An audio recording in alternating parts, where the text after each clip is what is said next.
Here we are back in the LBJ penthouse to talk about this week in Texas politics. And let's start off right off the bat with Patrick Svitek with the Texas Tribune. Patrick, what's your headline for the week?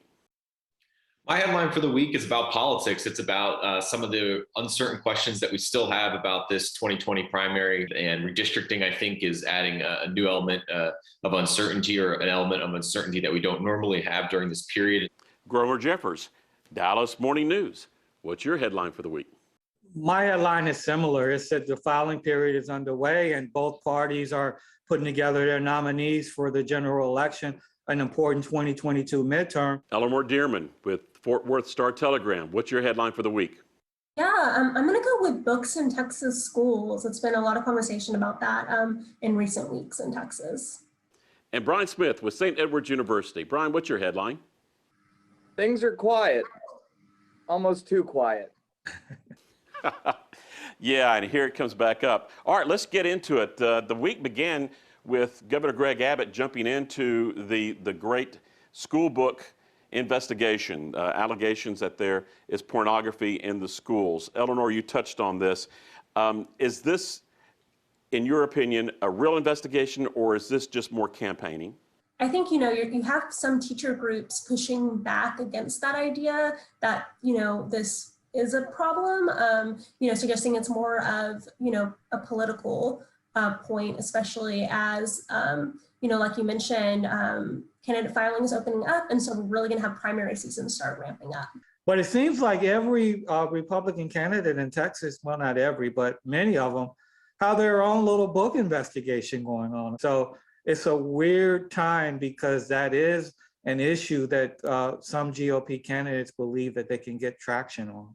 Everybody knows this is campaign porn, and like real porn, we know it when we see it. This is all about motivating your base, and it'll help the Republicans. And if it's a winning issue, it's a way of saying CRT without actually having to say that. Signing up for the election starts in the weekend. Patrick, do the Democrats use this as something, a rallying cry for them? Because they haven't had much to really hang their hats on.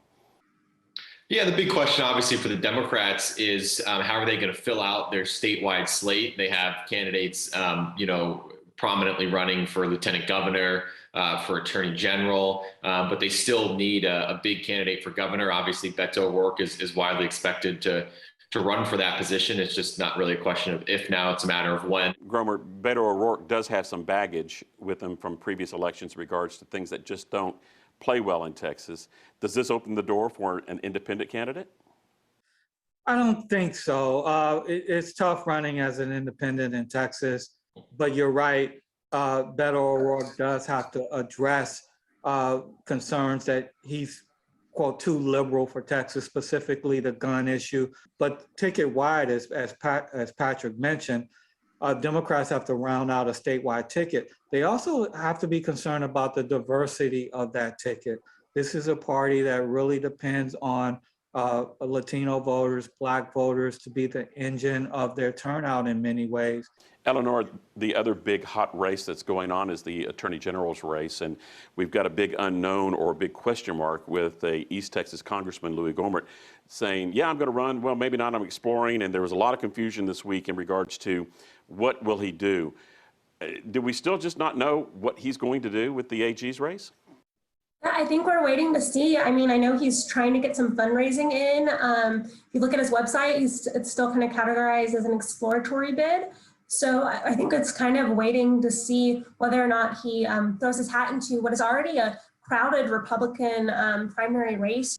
He brings name recognition. He brings an area of the state that's voted for him. Also, he brings a real conservative alternative to Paxton. When we think about Gohmert, he's about as far right in Congress as possible. And I think the Republican Party is actually very scared that that could be the Democrats into the statewide races. All right, so let's wrap up this week with one word. Patrick, we'll start with you. Your one word for the week. Filing. Gromer. Patrick, primaries. Eleanor, your word for the week. Schools. And Brian, your word for the week. We didn't mention his name, so I am going to Wooderson. And with that, we'll wrap up this week in Texas politics.